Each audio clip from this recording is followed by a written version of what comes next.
Univerzita obrany nás vyslala na společné vojenské cvičení se slovenskými kolegy, abychom nazbírali více zkušeností a posílili naše bratrské vztahy.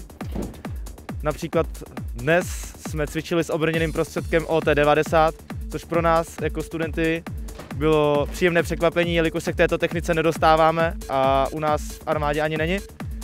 Takže jsme byli rádi, že jsme měli možnost si vyzkoušet taktiku s obrněným prostředkem, nasedávání, vysedávání pořadově, ale i s taktickým přesunem, kdy jsme tvořili kruhovou obranu tohoto prostředku a tvořili jsme i obranu za prostředkem.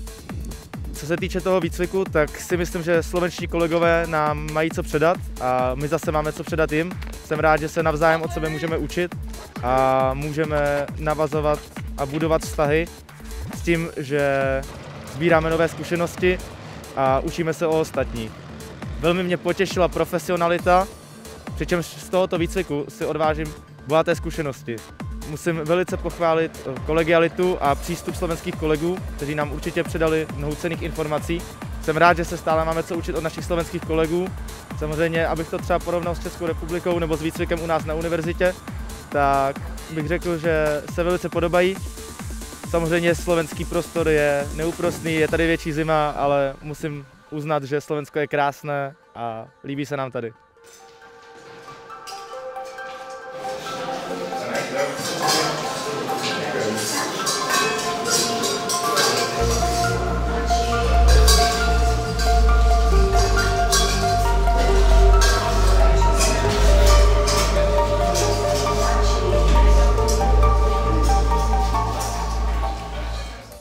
Momentálne sa nachádzame vo vojenskom priestore Kamienica nad Cirochou, kde kadeti 2. ročníka Kriváň plus kadeti Technickej univerzity Košice a kadeti Univerzity obrany Brno vykonávajú blokový výcvik.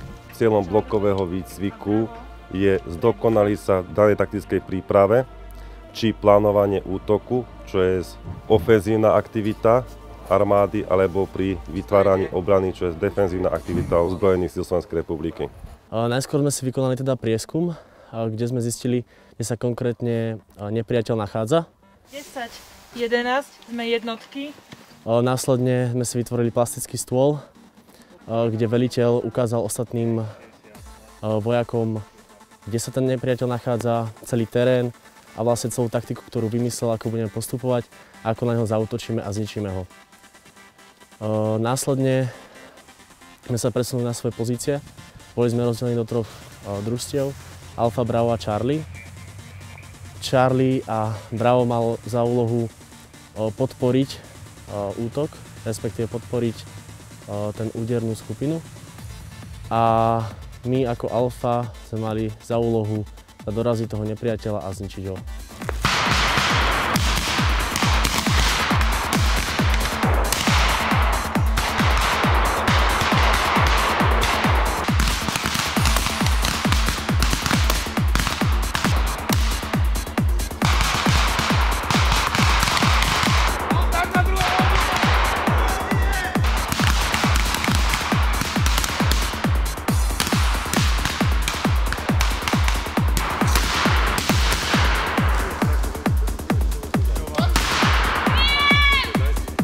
Tak pre mňa to bol zážitok, bolo to pre mňa poprvýkrát.